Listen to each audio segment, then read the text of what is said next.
Assalamu alaikum dear students. I am Dr. Shahjabeen and today's lecture is in the continuation of the previous one, that is transport of oxygen in the arterial blood.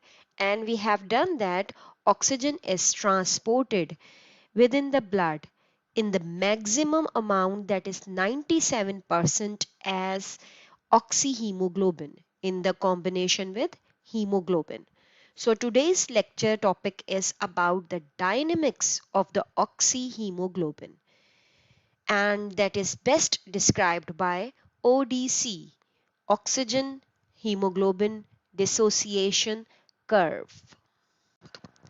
These are the lecture objectives, and in this lecture we will discuss the oxyhemoglobin dissociation curve and the factors that shift this curve to the right or the left, especially the temperature, pH, and levels of 2,3-diphosphoglycerate, along with the significance of this curve like P50, and in the end, we will discuss the release of oxygen from the blood to the tissues, which is the third and the last step of oxygen transport.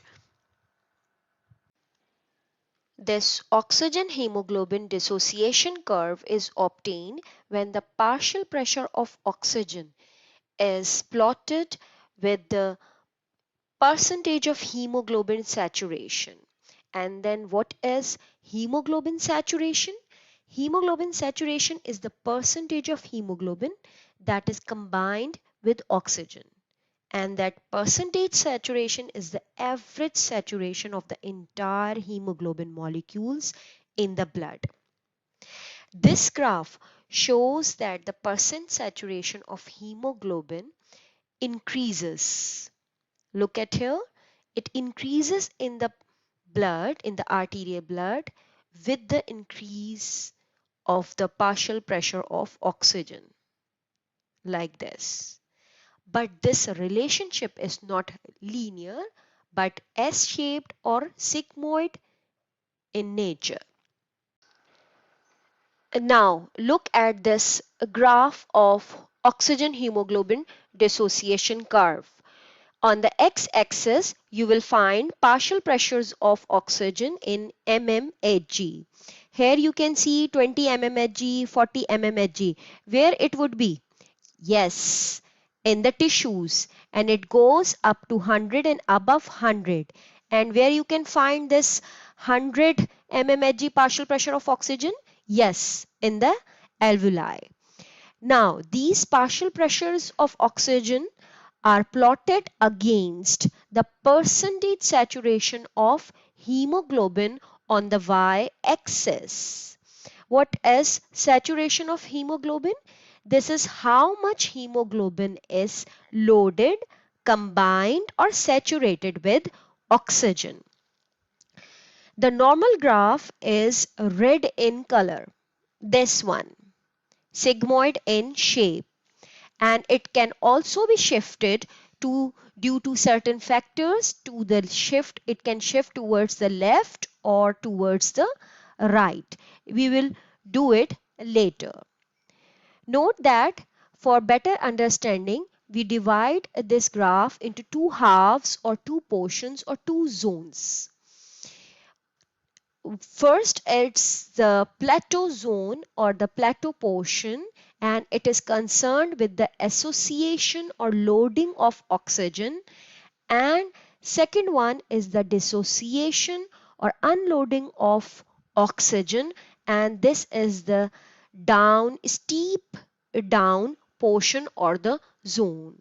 So it is obvious from the graph that although it is known as oxygen hemoglobin dissociation curve, but it also shows the association of oxygen with the hemoglobin. So this whole graph depicts both the association and the dissociation of oxygen hemoglobin.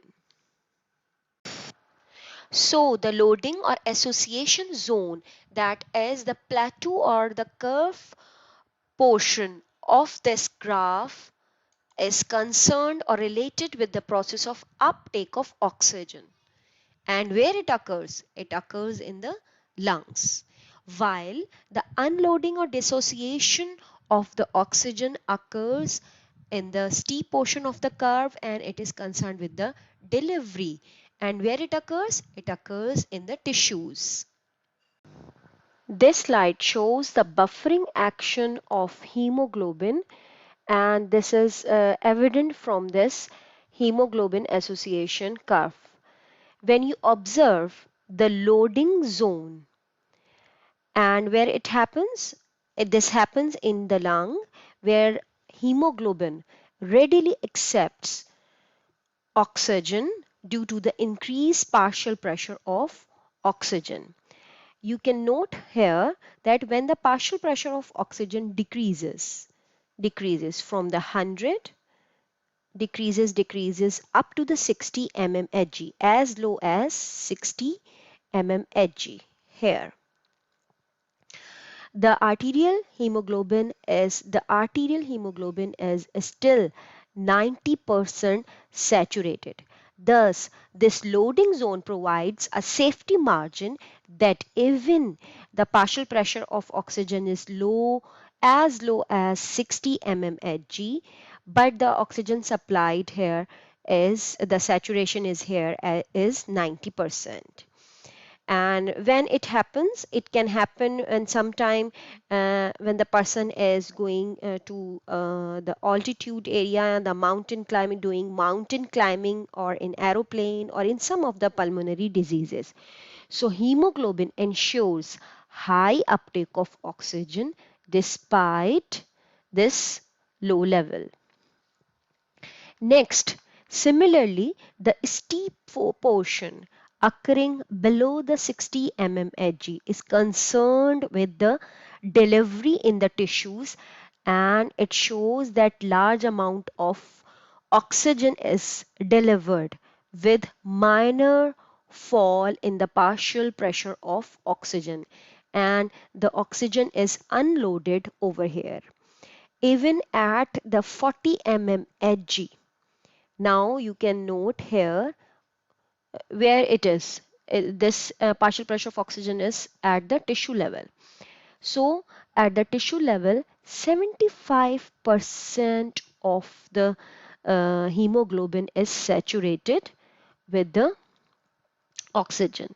So at the lower level of this, when the partial pressure of oxygen becomes more lower, 20 or the 30 mmHg, and when it can happen? Yes, due to the increased consumption or in the exercise. You can see and you can note that still larger volume of oxygen would be uploaded or sorry offloaded, and it would be available to tissue. So this in the whole curve shows that hemoglobin acts as buffer and maintains partial pressure of oxygen at the tissue level, that is the 75%, and further tissues are supplied according to their needs, and the partial pressure of oxygen, if it goes higher or despite various variation, the hemoglobin allows the greater uptake of oxygen. Hence, it works as buffer. Several factors affect the affinity of hemoglobin for oxygen and shift the curve to either right or left. When this curve is shifted to left, the hemoglobin affinity for oxygen is increased, and it indicates greater acceptance or association or loading of hemoglobin with oxygen. While when this curve is shifted to right, it signifies decreased affinity of hemoglobin for oxygen and more offloading, more dissociation of oxygen from hemoglobin. This is the graphical representation of the previous discussion. This is the normal hemoglobin dissociation curve, and here you can see the left word shift in the blue dotted line and the rightward shift in the green dotted line. You can easily note that if the normal curve, this is the normal curve, has 90% saturation, 90% saturation at 60 mmHg, but due to the rightward shift, oxygen affinity is decreased and there is more offloading of oxygen and saturation goes down to 80% at 60 mmHg.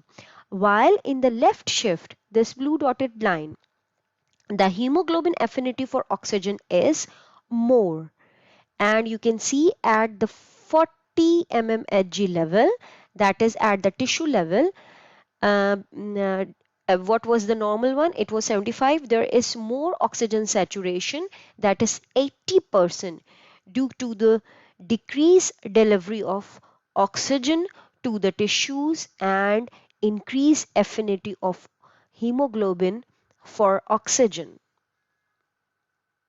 These are the factors that shift hemoglobin dissociation curve to the right and causes the offloading or dissociation of oxygen from the hemoglobin.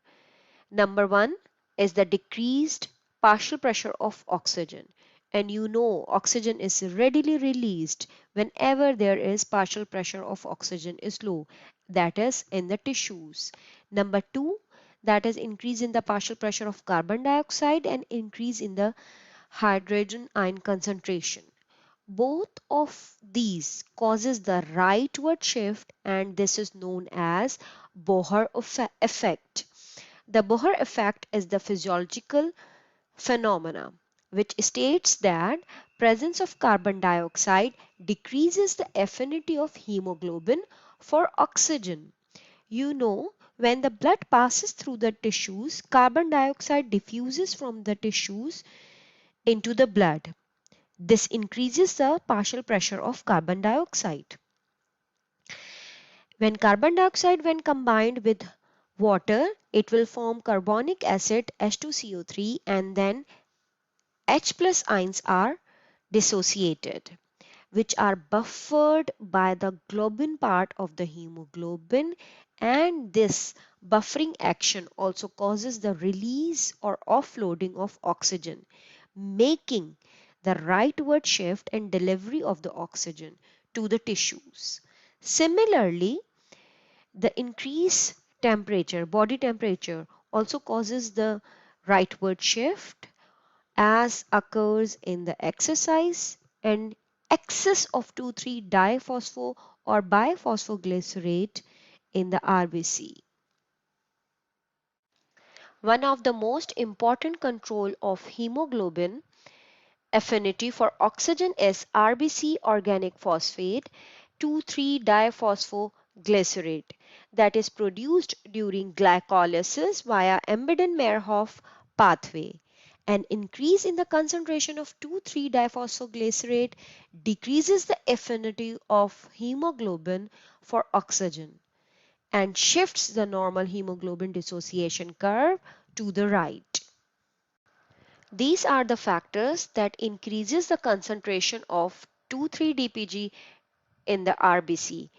Body temperature, exercise, some of the hormones, thyroid hormone, growth hormones and androgens also causes the increase in the 2,3-diphosphoglycerate as they increase the metabolism, anemia, chronic hypoxia and pulmonary diseases also increases the concentration of diphosphoglycerate, which in turn shifts the hemoglobin curve to right, giving the benefit of greater oxygen release.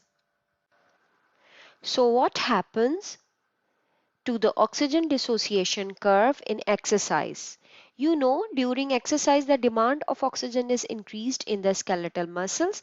So all the factors facilitate the delivery of oxygen to fulfill the increased demand. The factors include increased temperature in the skeletal muscle due to the more production of heat, increased pressure of carbon dioxide due to the accumulation of carbon dioxide resulting from rapid metabolism, decreased pressure of oxygen due to the rapid consumption, and decreased pH or increased H plus ion due to the accumulation of lactic acid that is produced during the muscular exercise. All these factors to fulfill the demand will shift the curve towards the right side. Now, what are the factors that shift the oxygen hemoglobin dissociation curve to the left? All the opposite one, that is decreased partial pressure of carbon dioxide in the blood, decreased H plus ions or increased pH or decreased temperature, and fetal hemoglobin. Fetal hemoglobin differs from the adult hemoglobin in its structure. It has two gamma chains in place of the two beta chains that are present in the hemoglobin A or adult hemoglobin. So the affinity of hemoglobin F to combine with oxygen is more than the hemoglobin A, and this property helps it to uptake oxygen even at the low partial pressure of oxygen, and that is present in the maternal blood in placenta. Here you can see the oxygen hemoglobin dissociation curve of fetal hemoglobin. Look at a low partial pressure of oxygen at 20 mm Hg, where hemoglobin A, adult hemoglobin of the maternal, is only 35% saturated at 2. This is only 35% saturated. While if you see HPF, fetal hemoglobin, at the same partial pressure, it is 70%, it is 70% saturated due to the leftward shift. You can see this is the normal and this is the leftward shift. Now come to the concept of P50. We know that the oxygen dissociation curve is shifted in response to changes in pH, partial pressure of carbon dioxide, and 2,3-DPG. Here the question arises, how much the oxygen dissociation curve shifts towards the left or the right? To quantify this, we have P50.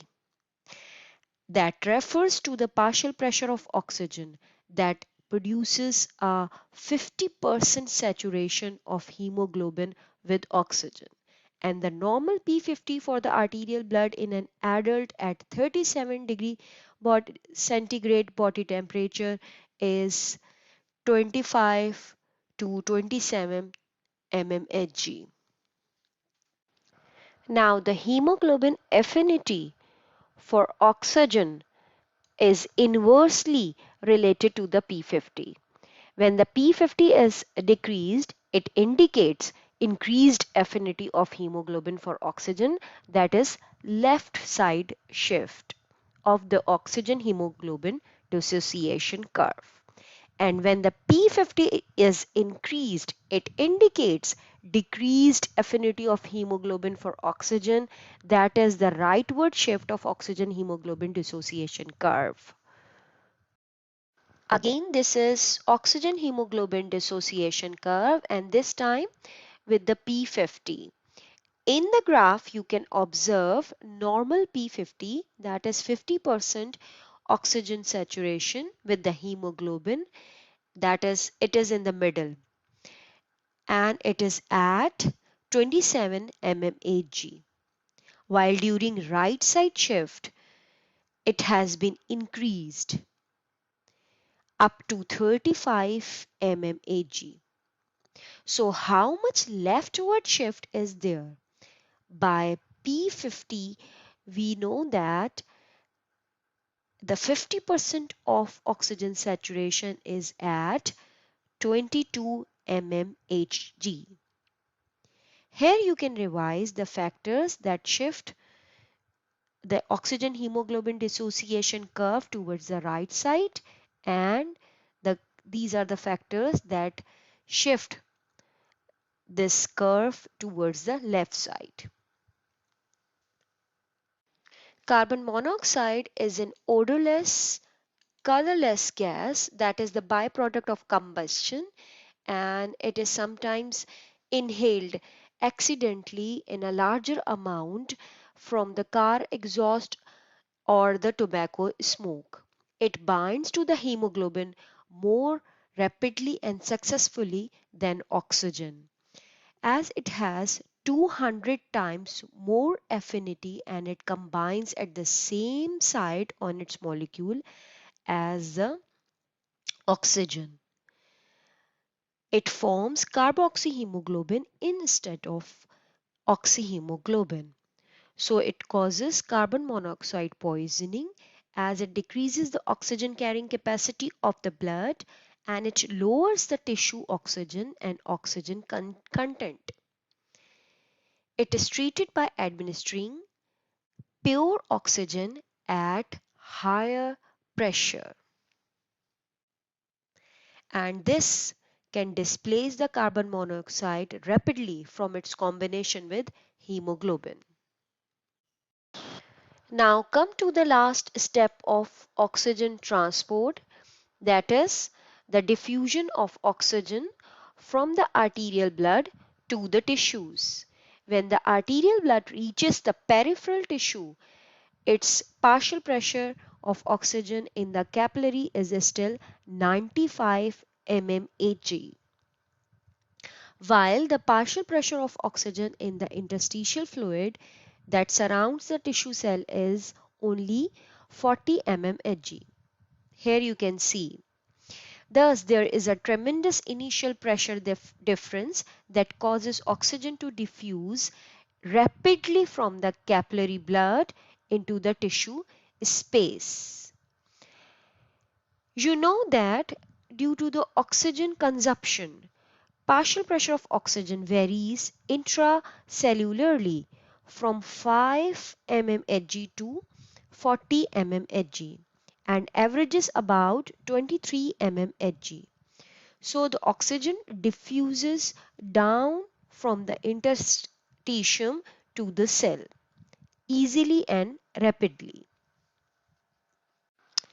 Now, what is the amount of oxygen that is released from the hemoglobin when the systemic arterial blood flows through the tissues?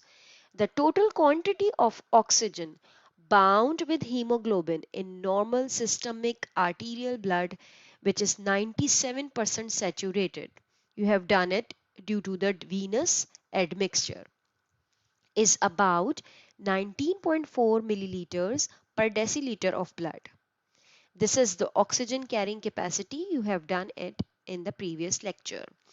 On passing through the tissue capillaries, this amount is reduced on average to 14.4 milliliters, and thus under normal conditions only about 5 milliliters of oxygens are transported from the lungs to the tissues by each 100 milliliter of blood flow. 19 minus 14, that is the 5 milliliter. But this quantity doesn't remain the same during the exercise, especially during the heavy or strenuous exercise. The muscle cells use oxygen at a rapid rate and can cause the muscle interstitial fluid partial pressure of oxygen to fall to as low as 15 mmHg. At this low pressure, only 4.4 milliliters of oxygen remain bound with the hemoglobin in each 100 milliliters of blood.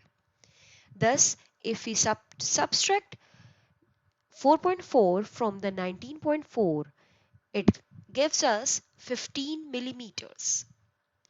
And this is the quantity of oxygen that is actually delivered to the tissues by each 100 milliliters of blood during exercise, and this is 3 times as much as oxygen that is normally delivered.